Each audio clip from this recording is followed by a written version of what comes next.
जैसा कि हम सब जानते हैं, भगवान विष्णु ने मानव जाति के कल्याण हेतु अनेकों अवतार लिए, जिसमें मत्स्य अवतार उनका प्रथम अवतार था।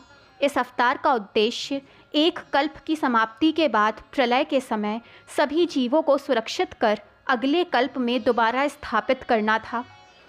तो आइए जानते हैं मत्स्य अवतार की कथा क्या है।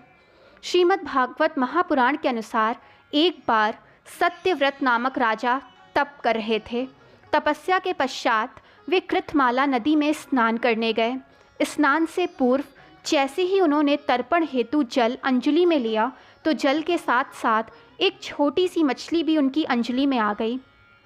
सत्यव्रत ने जैसे ही मछली को नदी में छोड़ा तो वो मछली बोली, हे भू नरेश, यहाँ नदी में बड़े बड़े जीव हम जैसे छोटे छोटे जीवों को मार कर खा जाते हैं, तो मैं आपसे अपने प्राणों की रक्षा की भीख मांगती हूँ, कृपया मेरी रक्षा करें।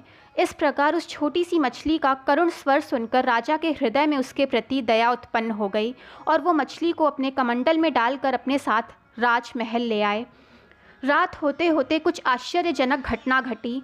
कुछ ही घंटों में मछली का आकार इतना बढ़ गया कि कमंडल उसके रहने के लिए छोटा पड़ गया, जिस कारण राजा ने उसे जल से भरे एक बड़े पात्र में रख दिया। सुबह होते होते उस दिव्य मछली का शरीर इतना बढ़ गया कि वो पात्र भी छोटा पड़ गया। ये देखकर राजा समेत सभी लोग चकित हुए। तब राजा ने दया भाव दिखाते हुए मछली को एक सरोवर में रखा, लेकिन रात होते होते वो सरोवर भी उसके लिए छोटा पड़ गया। अब सत्यव्रत विस्मित होकर मछली से बोले, हे दिव्य शक्ति, आप कौन हैं? कृपा कर अपने वास्तविक रूप में आएं। तब मत्स्य रूपी भगवान विष्णु ने उत्तर दिया, राजन, मैं स्वयं श्री हरि नारायण हूँ। आज से 7वें दिन महाप्रलय आएगी। समुद्र समस्त धरती को अपना ग्रास बना लेगा, सब कुछ जल में समा जाएगा। तब आप सभी औषधियों एवं अनाजों के बीजों को लेकर सप्त ऋषियों सहित एक विशाल नाव में बैठ जाना और तब मैं आकर आपको उस महाप्रलय से बचाकर नए कल्प में जीवन को पुनः स्थापित करूँगा। उसी दिन से सत्यव्रत ने सभी तैयारी कर भगवान का स्मरण शुरू किया।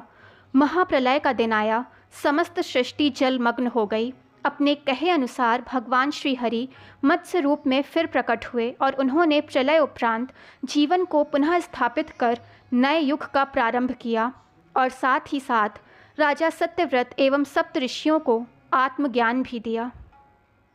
दोस्तों, वीडियो पसंद आए तो चैनल को लाइक, सब्सक्राइब एंड शेयर करें ताकि चैनल की नोटिफिकेशंस आपको मिलती रहें।